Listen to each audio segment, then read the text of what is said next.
So this first story I wanted to talk about, the Car Care Nut had a Nissan Frontier review video, and he specifically talked about the water pump and kind of freaked everybody out. Let's watch that really quick. Now the cooling system on this engine.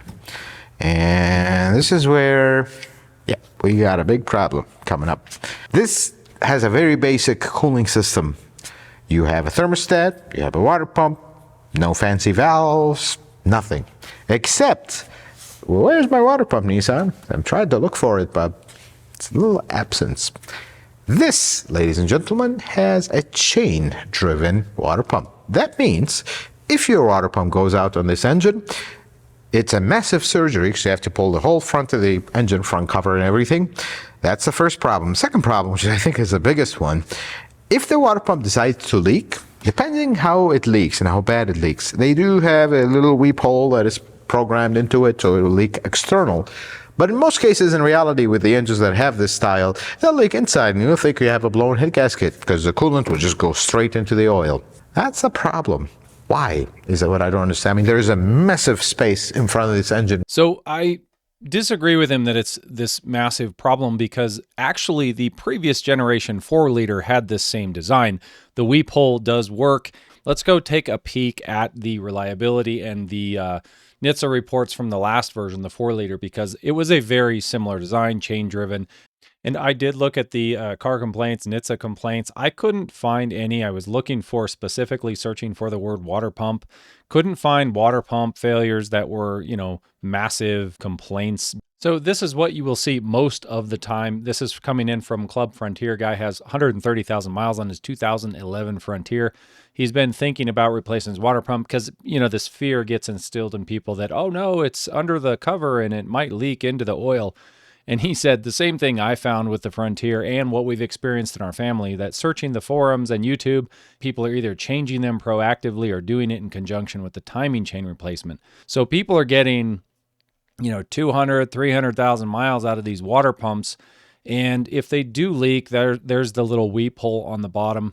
You're supposed to see some coolant, and you might even smell some coolant if it is coming out of the weep hole. So in theory, this water pump design is just not as bad as I think it's being made out to be. And that, for some reason, this story really caught traction. Like, oh gosh, the Achilles heel of the Frontier. Like, this truck, the VQ40, has been in production for how long? And here are a couple more comments to ease your mind if you're wondering. One person says the O-rings on the pump on both sides of the drain hole are to separate it from the oil. That's the design of the pump versus where the weep hole location is. And here's someone that says he did have his weep hole was spitting out some coolant. So he says that he noticed there was coolant collecting on the top of the differential that is from it leaking out of the weep hole, and that channeled out over the front cover. So he replaced his with an OEM water pump. Didn't kill his engine. It was 135,000 miles on a 2011. And we have another person here, 11 and a half years, 213,000 miles on his 2007. Never had a water pump issue.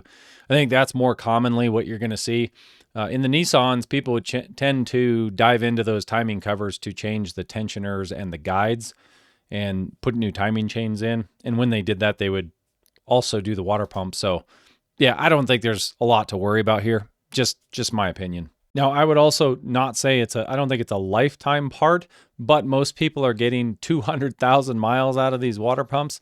This is a good comment here. My intention after talking to several people and Nissan is to replace the radiator, water pump, thermostat, and both hoses at 200,000. Now, when you consider that manufacturers nowadays say that trucks should last 150,000 miles or maybe 200,000 at the most, when you're getting 200,000 out of a water pump, that's pretty darn good, in my opinion. Other brands fail earlier. Now they are easier to replace than some other brands. So I think that's what the Car Care Nut was really getting at, was the amount of labor it takes to replace this was just excessive in his opinion. However, I think they're more reliable than what I've seen on other brands. So it's kind of it's a balance. You get a more reliable pump and you don't have to replace it as often, but it does cost more when you have to replace it. And for the record, I actually really like the Car Care Nut channel. I have nothing against this review. I think he's just trying to speculate as to what could potentially go wrong. He's right that the design could be a little bit better, but given its past track record of this design, it's actually been a really reliable design. And moving on to something that a lot of people don't realize this. So the new tariffs that Trump is putting in place, Donald Trump's planned 25% tariffs on steel and aluminum imports from Canada and Mexico. They say it results in total 50% tariff if threatened duties on all imports from Canada are enacted in March. So the reason this matters is because obviously the automotive industry needs steel and aluminum. We get 51% of our aluminum from Canada and I think maybe 20% steel. So there's a ton of just raw material that we get from Canada, in addition to other things like the parts going over the border, maybe being manufactured initially in Toronto or somewhere, Ottawa, and then shipped down and then back up again. So this is definitely going to affect car prices if it continues. I still think it's just a posturing negotiation thing from Trump, but we may find out here soon. And then, of course, that spurred Canada to retaliate with their own tariffs. Canadian government says they are rightly retaliating with their own tariffs. This is probably just going to play out in negotiations, is my guess.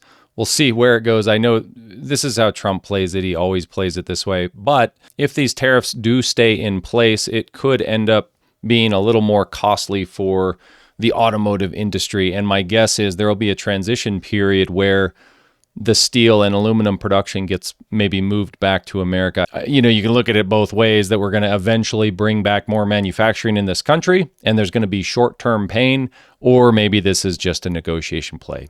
We'll see in probably a month or so. And they do say that this might affect loans and leases, and here's how it's going to affect them. So they say that for models unaffected by the tariffs, we could see fewer incentives because they don't need to be as aggressive to stay competitive. But the vehicles that are affected by the tariffs, they think the price increases could be maybe in the thousands or tens of thousands due to the tariffs. So then the automakers might return to low APR financing, which they're kind of already doing right now because they're not selling as many. So I don't think that I think this is more scare tactics in the headlines.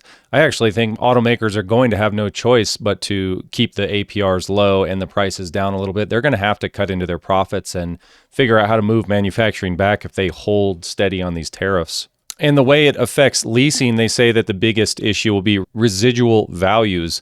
So because the price increases on the tariffed vehicles, that makes the depreciation curve much steeper, and it potentially makes leases less favorable.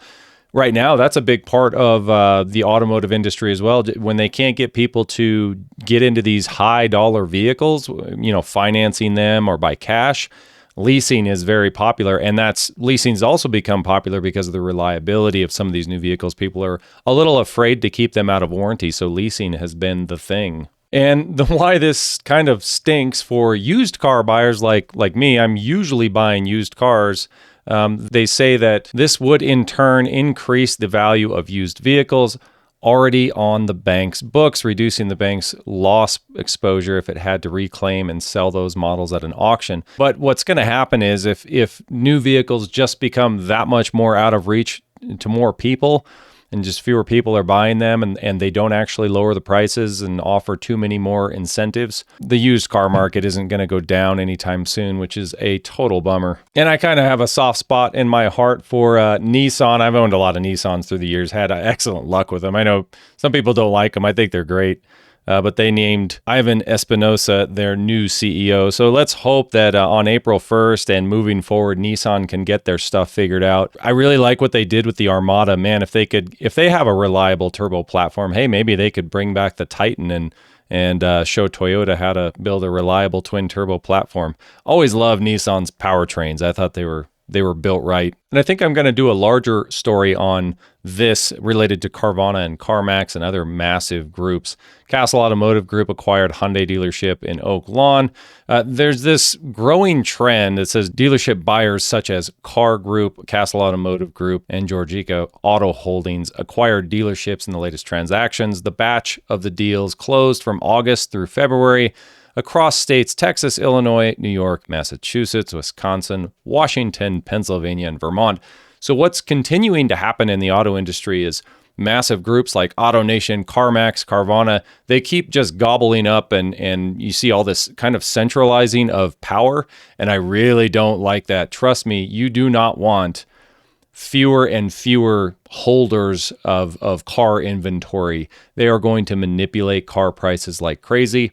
What happens already with Carvana and others is the more inventory they get, the more they get to control the prices, and they're driving up used car prices, in my opinion. So that's not good for the industry, not good for us as consumers. So that's it for this week's automotive news. I'm not sure how often I'm going to do these, probably as often as I think the data comes in. If it's a slow week or slow day, I'm not going to do them, but if I have enough to talk about, I'm going to throw a video out. Anyway, thanks for watching. Till next time.